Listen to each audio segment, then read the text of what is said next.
Hello, I'm Andrew Hara, the host of the Mom Squad. I wanted to tell you about my movies. All are available on Tubi, which is a free streaming service. The last one is a zombie drama about how a pandemic and isolation could drive a group of people mad. When the virus hits, John finds himself alone and scared until he meets Michael, his protector. But when Karina, another survivor, enters the mix, everything that John and Michael knew will be turned on its head. The last one's a zombie virus movie that's somehow even more relevant today. Plus, it has zombies. Check it out. Borderland is a mexploitation film about living in El Paso. When Sarah finds herself in debt to the cartels, she has until sunrise to find some missing monies with the help of her executioner. Borderland is a true midnight movie and a lot of fun. Finally, the documentary Humble Spirits tells the story of the Hahn family, including champion Jennifer Hahn from El Paso, Texas. The entire Hahn family has grown up in the combat sports and has helped shape who they are both in and out of the ring. Humble Spirits, a family of fighters, is the perfect documentary for boxing fans of all ages. Check out Tubi to watch all my films. And now, let's start the show.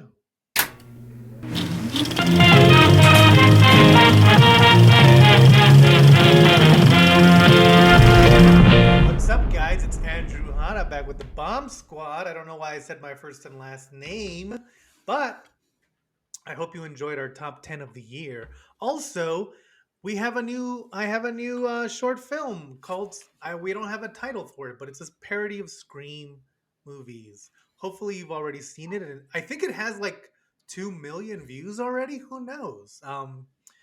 We're recording this beforehand, so I'm just guessing based on what my previous videos has done. Yeah, I'm like right. DMX. You work in outliers. Yeah, I don't take cash advances. I put it Yeah. all on myself. But anyway, go check that out. And also today we have a William pick. It's been a long time since we had William, so we let him pick a movie, hmm and he picked 1995's Strange Days, starring Ralph Fiennes, starring Angela Bassett, who's nominated for an Oscar right now. Julia Lewis. It has Tom Sizemore. Very poignant. Yeah. Oh, Michael Wincock, who we all love from Nope. He's our favorite character. It has like way too many like good actors. It also has Vincent D'Onofrio, it has William Fincher.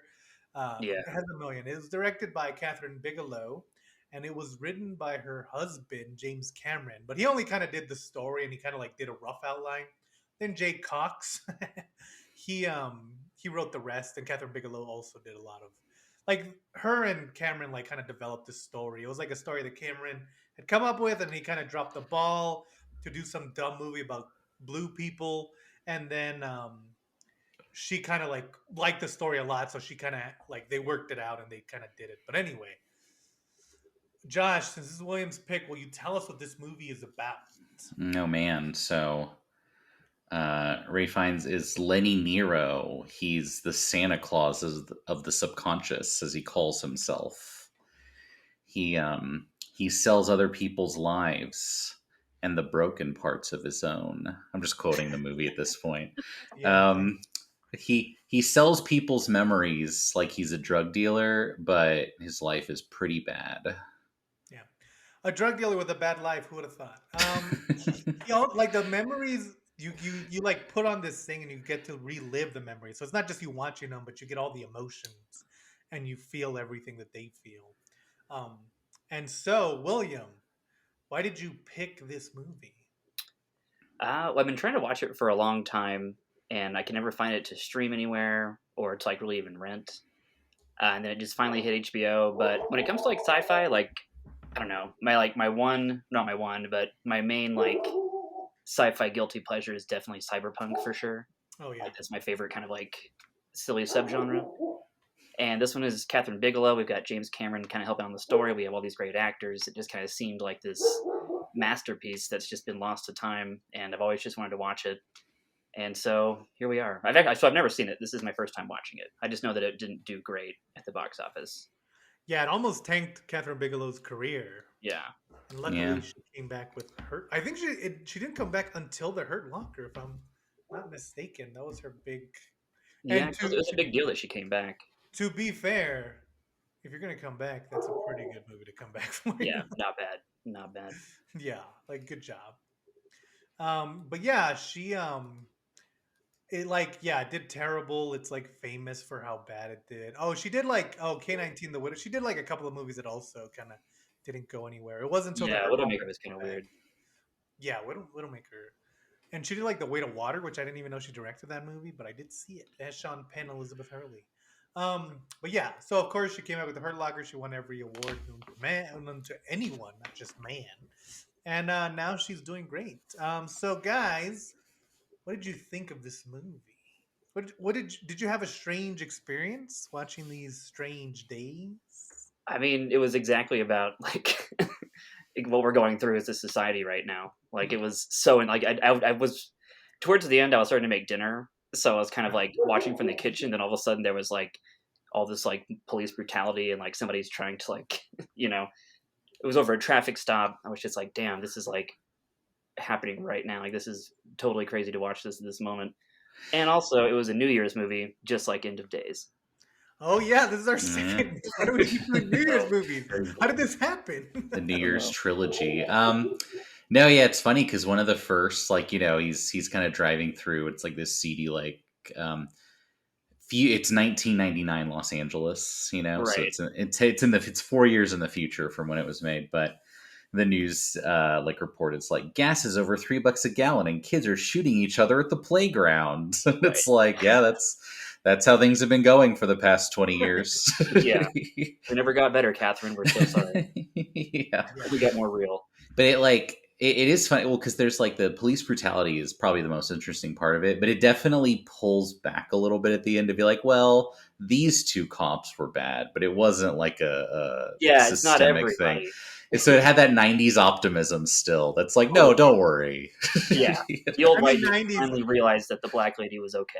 Yeah, Right, He put his right. arm around her and said, "Do you need water?" I mean that Beaten almost to death by police.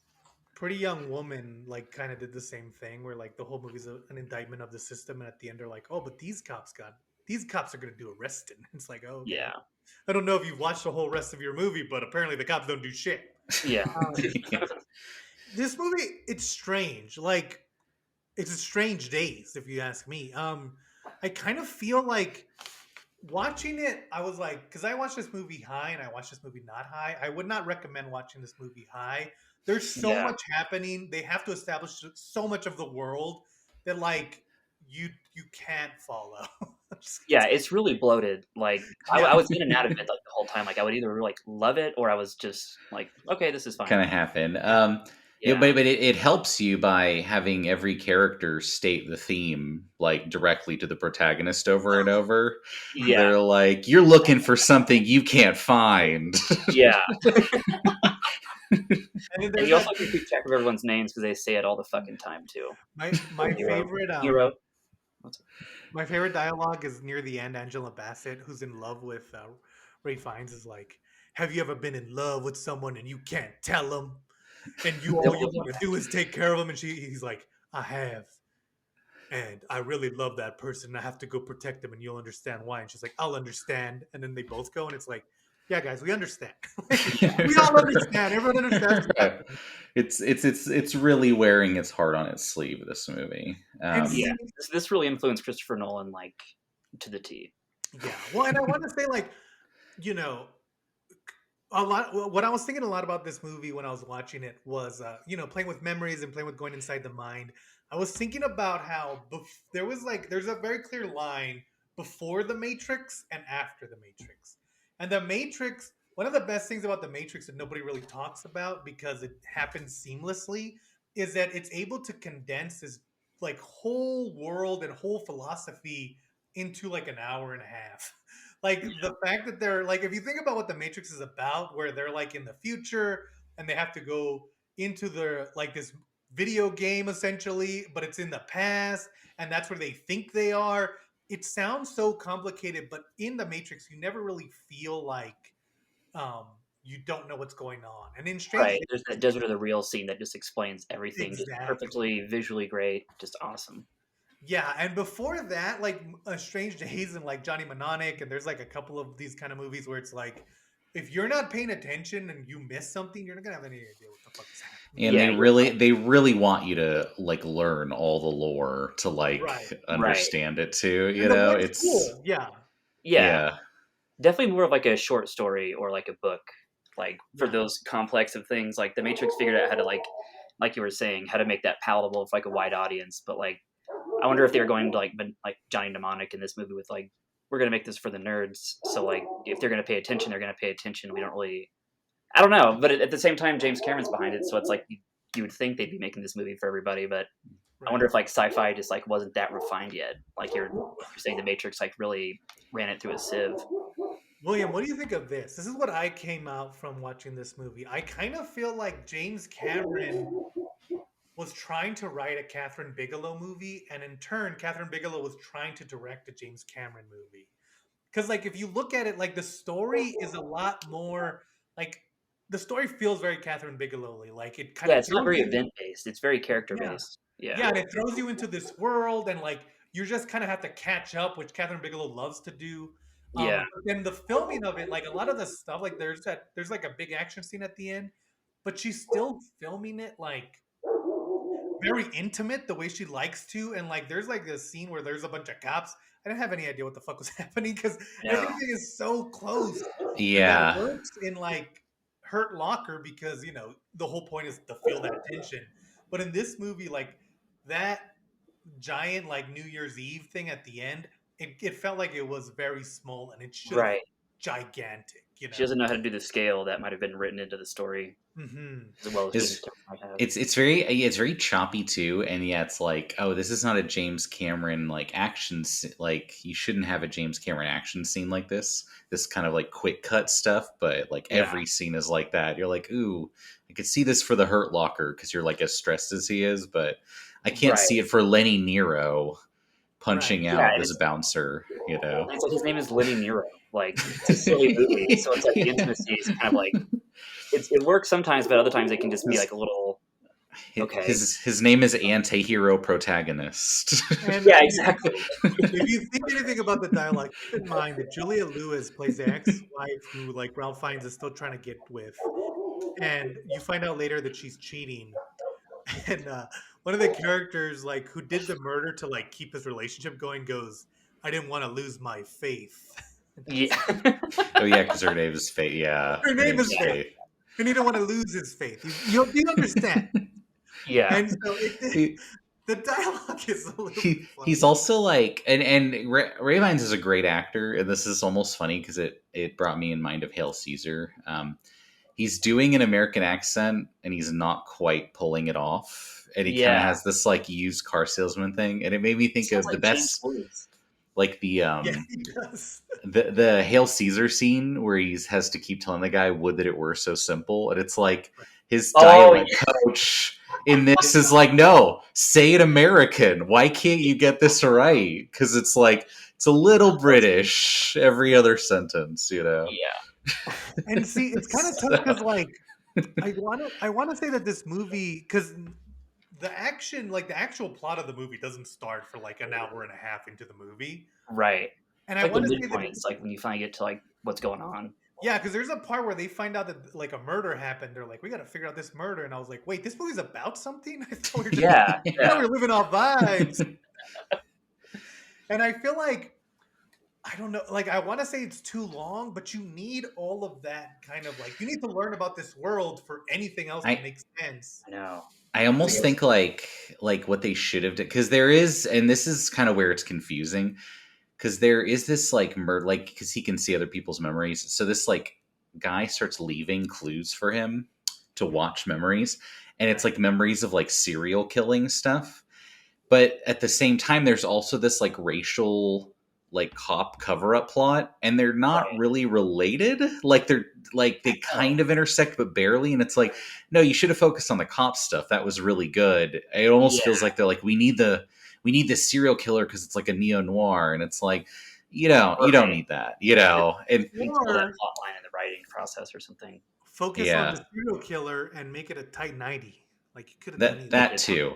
But they also do one of those twists where it's like, oh, it's obvious who the killer is, but then the twist is that it's not that guy, and it's like, oh, that was not a good twist. That was Yeah.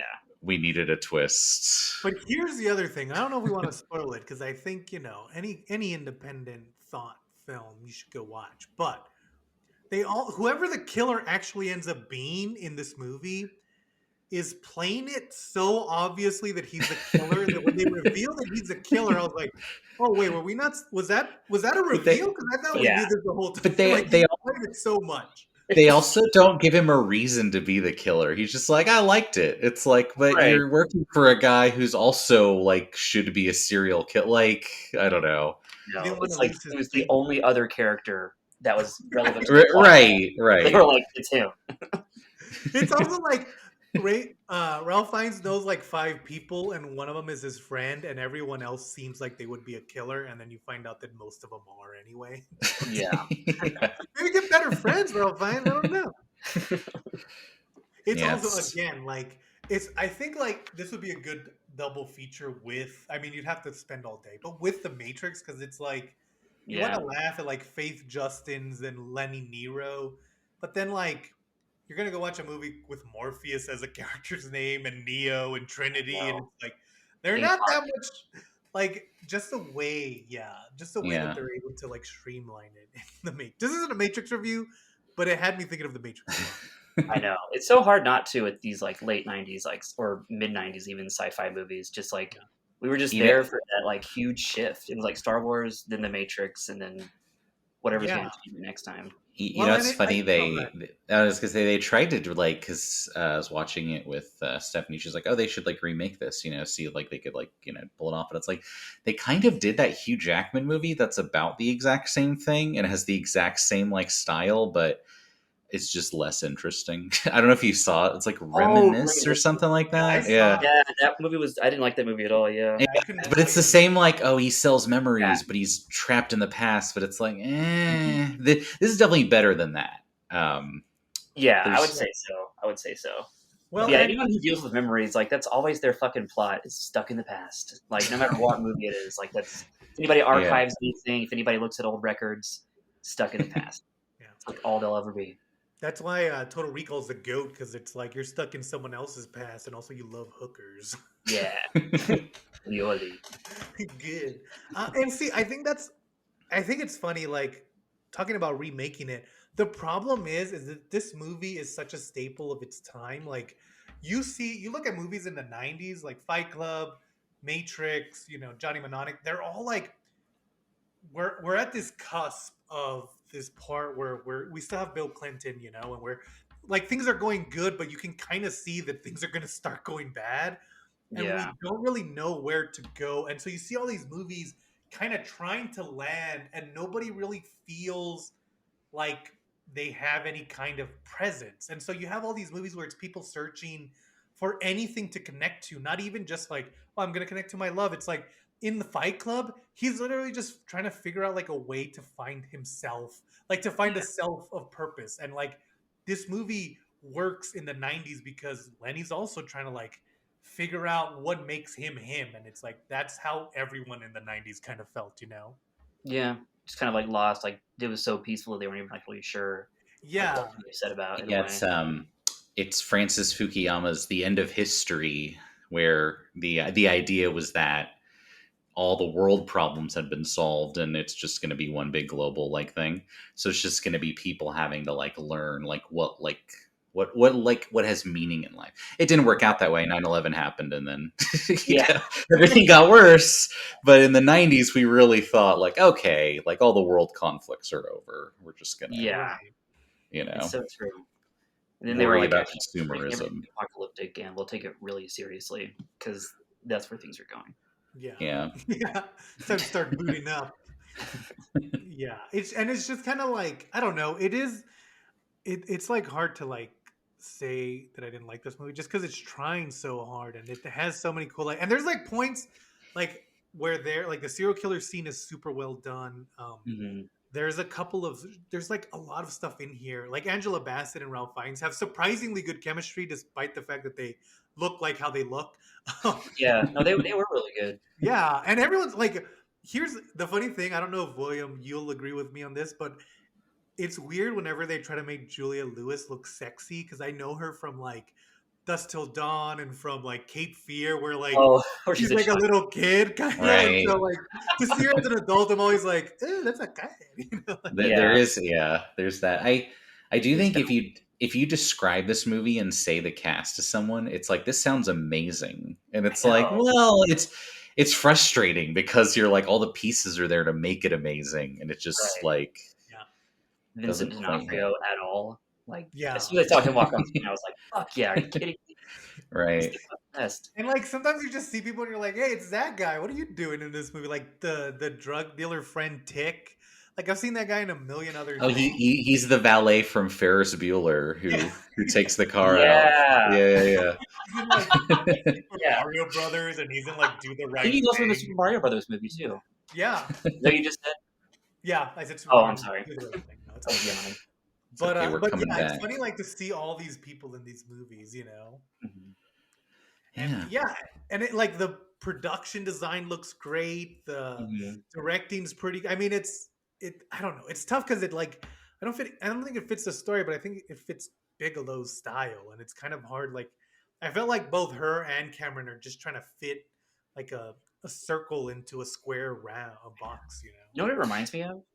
It reminds me of that movie, The Counselor, that like Cormac McCarthy wrote and then Ridley Yeah, Scott directed. It was like the same thing. It was like Ridley Scott is not the person you want to direct a Cormac McCarthy movie or a script because it's just yeah, like he's just so rambunctious and wild, and Cormac McCarthy is like violence and silence kind of thing. yeah, yeah. At the it kind of reminds me of I don't know if you guys have you ever seen the deleted scenes in the first Avatar of him still on Earth, like hanging out in like shitty bars? I think I saw Um, that. I think I saw the extended version, like where it's they. not good. It should have been cut. It's not good at Yeah, all. But it almost looks like this, and it's almost like, oh, it's like he thought that's how shitty society would get and stay forever. So you have to go to Pandora. So that's kind of a nice little Avatar tie-in for Cameron heads yeah, anyway. I love that Cameron's like, hey, how do we get rid of these fucking humans as quickly as possible? And it's well, and that's the thing. It's like you have if you sat me down and you're like, hey, there's this movie. It's written by James Cameron. It's directed by Catherine Bigelow. It's about the future where there's a lot like police brutality has ramped up. There's people like in the streets, like everyone's on the edge of like rioting, and people are like using each other's memories to feel whole. And there's a murder that might be happening. I'd be like, oh, it's the greatest movie I've ever heard of. Like that sounds amazing. Like yeah, it just feels like every like all the steps were in place. It just kind of like it just doesn't like connect in the right way. And apparently Cameron even helped edit this movie, and it's kind of like I don't know. I don't know. Yeah, I was surprised. I was like, is he editing this? Because the editing is a mess. Like, Yeah, it's really surprising. I'll say. I don't like to yeah. be too negative, but it's very surprising. maybe he doesn't edit that much. I don't know. Maybe it was his first time, Yeah, and he, like me, he didn't know how to work Premiere, and so he just kind of turned in what he could.